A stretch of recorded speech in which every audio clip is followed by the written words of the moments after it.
for most Americans. However, not everyone is happy about the direction that our country is headed, which is actually disappointing. For example, yesterday at the National Prayer Service, the bishop was extreme in her views for most Americans. However, not everyone is happy about the direction that our country is headed, which is actually disappointing. For example, yesterday at the National Prayer Service, the bishop was extreme in her views, extremely out of line and out of touch. And what she did was uncalled for. Oh, yeah, she was. She was very uncalled for. And basically, there's something called separation of church and state. Yeah, guys. And this bishop, she straight up violated that left and right.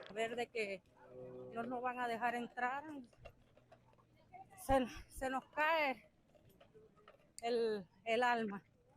Pero bueno, ya pensamos que si no es por este aplicativo de la CBP One, él va a poner otro que vamos a entrar.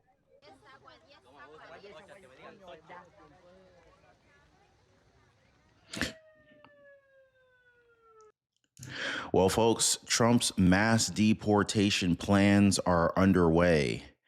And it looks like Trump's deportation plan is building some fear as migrants line up at the U.S.-Mexico border. This is rather interesting here, guys. What's your thoughts on this? But watch how classy Melania Trump and Donald Trump just chill while this bishop. But anyway, guys, thanks so much for joining me on this one. Appreciate y'all hitting the like button. I really appreciate you guys being so supportive, sharing these videos and getting the content out there. Thank you so much for subscribing. He just goes off. And this bishop, he makes Trump, he tries to guilt trip Trump into allowing illegal immigrants to stay in the United States. So watch how he does this. Take a look. God forgives us. And Jesus went out of his way to welcome those whom his society deemed as outcasts. Now, I grant you that unity in this broad, expansive sense it's aspirational. And it's a lot to pray for. It's a big ask of our God, worthy of the best of who we are and who we can be.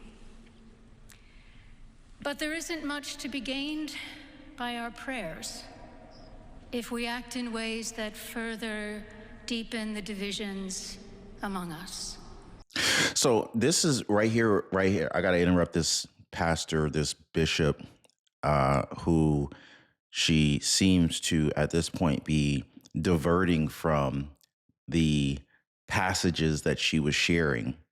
And it is at this key moment here that she veers off the side of the road and blends church and state, spirituality and politics, and nothing less than sheer manipulation as she tries to manipulate and plead with Donald Trump to allow illegal immigrants to remain here in the United States. And she pushes for transgender rights. Let's listen to the sermon here.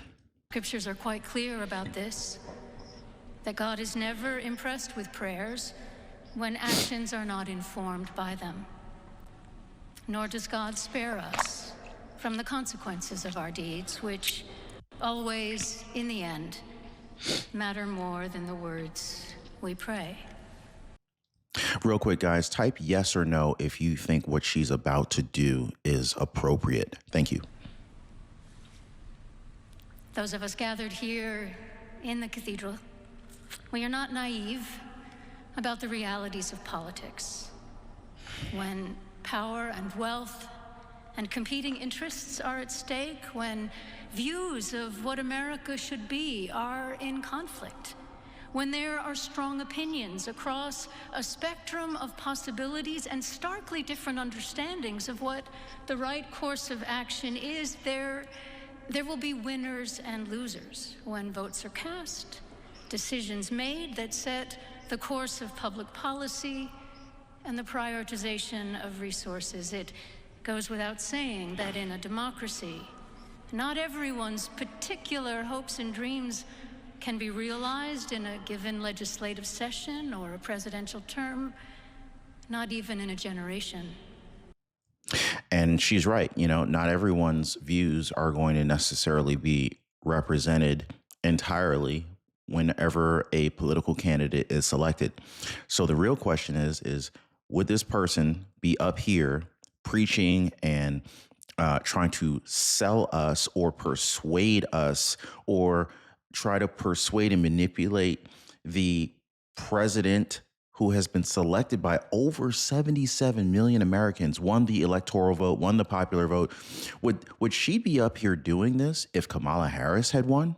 If Kamala Harris and Tim Walz had won, would she be up here guilt tripping them, talking about how, you know, pushing these woke policies that violate the Bible, where there's only two genders, but yet they were trying to promote all of these alternative gender options? Like, would this same practice be done against Kamala Harris? Would the same practice be done against Joe Biden? Because we all know what direction that they were trying to go. They were pushing this propaganda that our children should have the choice, and that, you know, the public school system should be able to be allowed to market to our kids to feel inferior in order to address this inferiority complex that they installed in them through their I'll just call them camps that they call schools. Would she provide the same guilt trip toward the Democrats? Should, you know, had the Democrats won? I'm just saying, because there's a clear hypocrisy that's taking place on a level that we hadn't seen before. And I don't know that I've ever seen anything like this take place in previous elections. Think about when Barack Obama won. Think about when Joe Biden won in previous years. None of this took place. None of this guilt tripping during a church sermon took place to the winning candidate. I'm just saying. Which is to say, not everyone's specific prayers, for those of us who are people of prayer, not everyone's prayers will be answered in the way we would like. But for some, the loss of their hopes and dreams will be far more than political defeat, but instead a loss of equality and dignity and their life. What is she talking about? Are you talking about illegal immigrants who lost their hopes and dreams of being able to get away with doing something illegal? Seriously? So if someone breaks into another person's home and gets away with it, is this the type of activity that she's promoting? You know, like one person breaks into another person's home, they hope to get away with it. And if they don't, then their dreams are dashed asunder against the jagged edges of reality. Like, what is the difference between one illegal crime and another illegal crime? They should both be punished and rectified. Livelihoods. Given this, then, is true unity among us even possible? And why should we care about it? Well, I hope we care. I hope we care. Because the culture of contempt that has become normalized in this country threatens to destroy us. We are all bombarded daily with messages from what sociologists now call the outrage industrial complex. Some of that driven by external forces whose interests are furthered by a polarized America. You know, I don't think I'll ever go to her church. Matter of fact, I don't even have to say I don't think. I would just never go to her church ever, like under no circumstances. I mean, like this is really a disgrace. And this is more, this is more of the same. I don't want to put everyone who's a Democrat in the same camp, but it's like, it's just a running theme. It's a recurring theme that you see where these, and I'm not saying Republicans are perfect. And I want to be very clear. I don't agree with everything that Trump stands for, but when I look at the two candidates, Trump was a better candidate. So he got my vote. He aligned more with my beliefs and some of the things that I hold more dear than others. So, I made a decision, and 77 million other Americans made a decision as well. And this rhetoric that we get from the Democratic Party, from Democrats, is just, like I said, it's very consistent. It's a recurring theme. It's propaganda. It's pushing their own manipulated narratives, statements out of context, hypocrisy. I mean, look at this. I'm waiting for her to pass the plate around for an offering after this manipulative sermon that she's delivering here. And I'm like thinking to myself, like, how much longer is this going to go on? This I don't think that this is very good at all. This needs to be addressed. That's all I'm gonna say. What do you guys think? Like, I don't want to just put my opinion all over the place. I want to hear from you guys. Is this appropriate? Yes or no, guys? Would you sit for a sermon like this? Now, of course, if you're President Trump and you're Melania Trump, JD Vance, and his wife, they can't respectfully just get up and walk out. Cameras are on them. Although I'm pretty sure they would rather do that. But, this is ridiculous. Contempt fuels political campaigns and social media, and many profit from that. But it's a worrisome, it's a dangerous way to lead a country. Wow, I can't take any more of this, guys. I really can't. I mean, this is just embarrassing to the. Ver de que no nos van a dejar entrar. Se nos cae el alma. Pero bueno, ya pensamos que si no es por este aplicativo de la CBP One, él va a poner otro que vamos a entrar.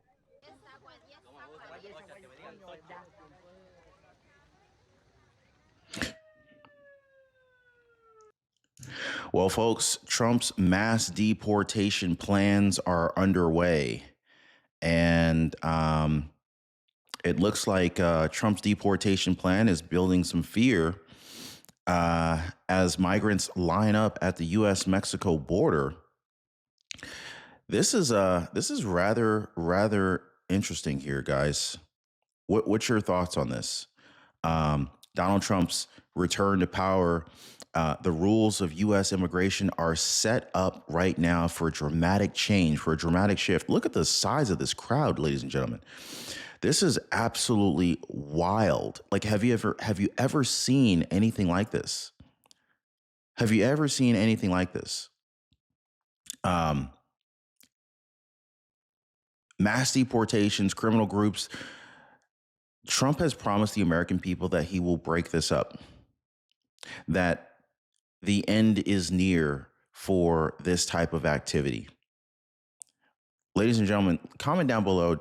Just type in Trump if you stand by Trump, or type in Biden if you think Biden's way was more appropriate and more humane. I think that the rule of law should stand. If you're not here legally, you should enter legally. I mean, am I wrong about that, guys? Just please comment down below. By the way, for those of you guys just joining in, thanks so much for hitting the like button. Thank you for sharing this video. I really appreciate you guys. You guys are amazing. Also, if you'd like to subscribe to the channel, that's cool too. If not, that's cool as well.